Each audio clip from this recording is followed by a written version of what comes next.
श्री गणेशाय नमः। अलख निरंजन आदेश। हर हर महादेव। नमस्कार दोस्तों, एक नए वीडियो में आपका स्वागत है। आज इस वीडियो में हमने वशीकरण क्रिया के बारे में एक सच्चा अनुभव बताया है। कैसे एक व्यक्ति अपने चंचल मन के कारण एक गलत स्त्री के चक्कर में पड़ गया और उस स्त्री ने उस व्यक्ति पर काला जादू किया, उस व्यक्ति को अपने वशीभूत किया और उसके बाद कैसे उस व्यक्ति का जीवन पूर्णतः उथल पुथल हो गया। इस पूर्ण घटना को हम विस्तृत में बताएंगे। इससे आपको पता चलेगा कि वशीकरण क्रिया कैसे की जाती है, इसके बाद सामने वाले व्यक्ति में क्या बदलाव आते हैं तथा इस वशीकरण का इलाज कैसे करना चाहिए। दोस्तों, आजकल हर कोई वशीकरण सीखना चाहता है, वशीकरण करना चाहता है। इतना ही नहीं, सोशल मीडिया पर भी हमें इतने ज्यादा मैसेजेस आते हैं इस वशीकरण के बारे में। लोग सीधा सीधा कहते हैं कि गुरुजी वशीकरण मंत्र बताइए। क्या वशीकरण जैसी तांत्रिक क्रिया आपको सिर्फ एक खेल लगती है? जी नहीं दोस्तों, इस वशीकरण क्रिया की वजह से अनेक घरों में तूफान आए हैं और कितने ही घर तबाह हो चुके हैं। इसीलिए हम ये सच्ची घटना आपके सामने प्रस्तुत करने जा रहे हैं। इस जानकारी को ध्यान से सुनिए और ज्यादा से ज्यादा शेयर कीजिए ताकि बाकी लोग भी सावधान हो जाए। इस वीडियो को पूरा देखें और फिर खुद ये तय कीजिए कि वशीकरण करना है या वशीकरण से दूर ही रहना है। तो चलिए अब शुरू करते हैं। दोस्तों, ये बात है साल 2022 यानी पिछले साल के सावन महीने की। मेरी जान पहचान वाला ही एक व्यक्ति मेरे पास आया और मुझे बोला कि गुरुजी सावन चल रहा है तो क्यों ना किसी सोमवार पहाड़ी वाले शिव मंदिर होके आएंगे। भला शिव मंदिर जाने के लिए मैं कैसे मना कर सकता हूँ। तो मैंने भी कहा ठीक है जाएंगे। फिर एक सोमवार के दिन हम उस पहाड़ी वाले शिव मंदिर के लिए निकल पड़े। गाड़ी से उतरने के बाद 4-5 घंटे पैदल चलना था क्योंकि वहाँ पर गाड़ी नहीं जाती। इतने काल में हमें ये तो समझ आया था कि इस आदमी के साथ कुछ तो दिक्कत है, लेकिन हमें पता था कि ये आदमी स्वयं ही हमें सब कुछ बताएगा, इसलिए मैंने उसे पूछा नहीं। वैसे भी 4-5 घंटे तो पैदल ही चलना था। चलते वक्त उस व्यक्ति ने कहा कि गुरुजी आपसे कुछ बात करनी है, कुछ पूछना है। हमने कहा कि निसंकोच होकर बोलो और फिर उसने बताना शुरू किया। उसकी कहानी कुछ इस तरह से है। वो व्यक्ति कंस्ट्रक्शन लाइन में ठेकेदारी करता है। एक जगह पर उसका कंस्ट्रक्शन का काम चल रहा था। वही बाजू में एक शादीशुदा औरत रहती थी। आते जाते उन दोनों की जान पहचान हो गई और धीरे धीरे दोस्ती हो गई और दोस्ती प्यार में बदल गई। ये जो ठेकेदार था उस स्त्री को खुश रखने के लिए कुछ भी करने को तैयार था। उसे घुमाने लेके जाता था, महंगे महंगे तोहफे देता था, होटल में खाना खिलाता था। जब उस औरत को पता चला कि ये ठेकेदार अब पूरी तरह से उसके झांसे में आ चुका है,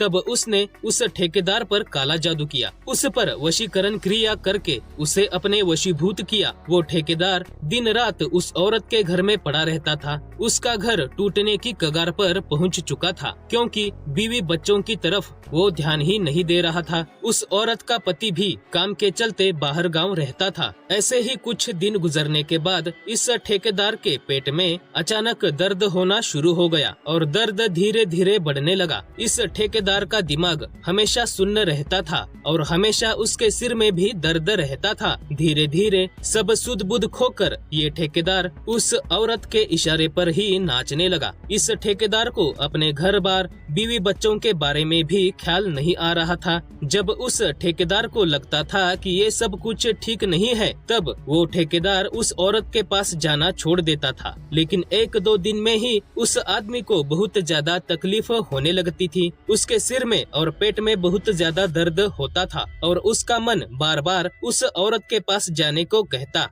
और जब वो ठेकेदार उस औरत के पास जाता था तभी उसको आराम मिलता था। ये आदमी पढ़ा लिखा था, ठेकेदारी करता था, दुनिया देखी थी उसने, इसलिए वो समझ गया कि कुछ तो गड़बड़ है और उसको चलाने का रिमोट कंट्रोल उस औरत के हाथ में है। वो ठेकेदार एक भगत के पास चला गया। तब उसे पता चला कि उस औरत ने उस पर वशीकरण क्रिया की है, उसके खाने में कुछ मिलाकर उसको खिलाया है। इसी कारणवश उसके पेट में दर्द रहता है और वशीकरण के कारण ही उस आदमी का सिर भी दर्द करता रहता था और सुन्न हो जाता था। उस वक्त ये ठेकेदार मेरे पास नहीं आया क्योंकि ये मेरी जान पहचान में से है। और अपने कर्मों के कारण उसे शर्म आ रही थी। खैर, आगे की कहानी सुनिए और ध्यान से सुनिए दोस्तों। जिस भगत के पास ये ठेकेदार गया था, उस भगत ने उसको बताया कि पहले उस चीज को शरीर से बाहर निकालने की आवश्यकता है, जो चीज उस औरत ने उस ठेकेदार को खाने में मिलाकर खिलाई है।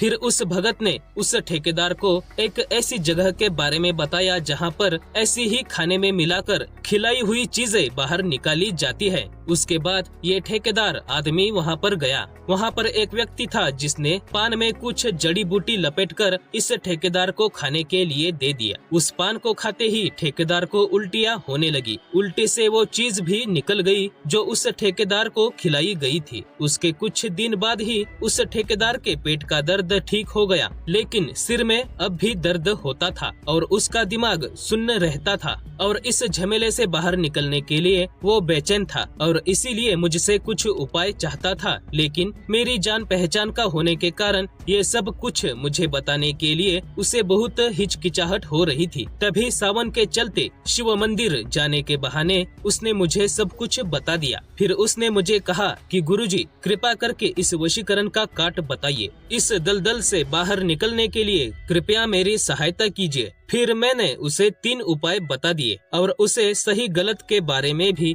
थोड़ा सा ज्ञान दिया। तब उसके दिमाग की बत्तियां भी जल उठी। मैंने उसे जो उपाय बताए थे वो उसने किए। वो ठेकेदार उस औरत से दूर 1-2 दिन भी नहीं रहता था, लेकिन ये उपाय करते ही उस औरत से फोन पर भी उसने बात नहीं की। भगवान शिव पर और शिव भक्ति पर उसे अब इतना ज्यादा विश्वास हो चुका है कि अब वो शिव उपासना करता है, ग्रंथ का पाठ करता है, जब भी समय हो शिव दर्शन करता है। अब वो रुद्राक्ष की माला भी पहनता है। पिछले साल से उसने सावन सोमवार का व्रत करना भी शुरू किया है। इस साल 2023 में भी उसने सावन सोमवार का व्रत रखा था और इस सावन में भगवान शिव के प्राचीन तीर्थ क्षेत्र पर जाकर शिव दर्शन करके भी आया है। ये सब महादेव की महिमा है दोस्तों। भगवान शिव की कृपा से ही उस ठेकेदार पर जो वशीकरण हुआ था वो नष्ट हो गया और अब वो ठेकेदार शिव भक्ति के मार्ग पर चल रहा है। भगवान शिव की भक्ति में उसे आनंद आता है। इस सच्ची घटना से हमें ये पता चलता है दोस्तों कि कोई भी इंसान पूर्णतः गलत नहीं होता। बुरे हालात या अज्ञानतावश या फिर मन की चंचलता के कारण व्यक्ति से कई बार गलतियां हो जाती है, लेकिन इन गलतियों की वजह से उस व्यक्ति को भारी नुकसान का सामना भी करना पड़ता है। लेकिन कहते हैं ना, देर आए दुरुस्त आए। व्यक्ति कैसा भी हो, अगर भगवान शिव चाहे तो किसी को भी सीधा कर सकते हैं, उसे सही मार्ग पर ला सकते हैं। जैसे भगवान शिव की भक्ति करने से इस ठेकेदार के सिर से दूसरी औरत का भूत उतर गया और वो शिव भक्ति के मार्ग पर अग्रसर हो गया। तथा इस घटना से ये भी सीख मिलती है कि अपने चंचल मन को सदैव काबू में रखना चाहिए, नहीं तो उस औरत के जैसे लोग काले जादू जैसे प्रयोग करके वशीकरण करके आपका फायदा उठा सकते हैं, आपका घर बार तबाह कर सकते हैं। तो दोस्तों, आपको क्या लगता है, किसी पर वशीकरण क्रिया करना सही है या गलत है? कमेंट करके अवश्य बताइए। वीडियो को लाइक और शेयर कीजिए। शिव भक्ति के प्रचार कार्य में हमारा साथ दीजिए। महादेव दर्शन चैनल को सब्सक्राइब कीजिए और पूरे श्रद्धा भाव से बोलिए हर हर महादेव। धन्यवाद।